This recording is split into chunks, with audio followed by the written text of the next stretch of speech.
Okay guys, we're going to take a look at bent over lateral raises today. Very, very excellent exercise for the rear delts if you work through the range of motion that recruits the rear delts.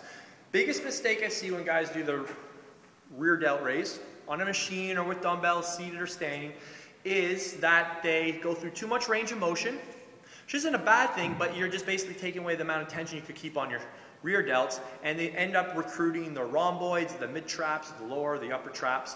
So let's take a look at this. There's a lot of different ways to do this, but there are more effective ways than others. So the first thing to do is make sure you've got enough core stability and hamstring length to get into a flex position like this. The next thing we do before we do anything is we protract our shoulders forward and we flatten out our scapula. So what most guys do when they do a bent over lateral raise is they bring the weights way up here. Okay? Once you get beyond this first 6 to 12 inches, it's no longer rear delt.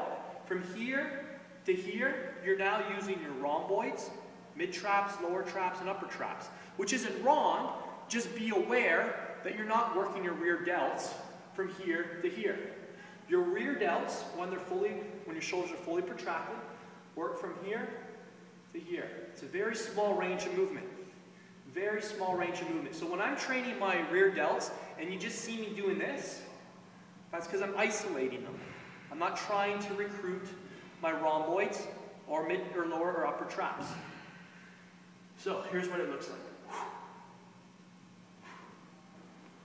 Elbows are flared out, and I'm initiating with my shoulders.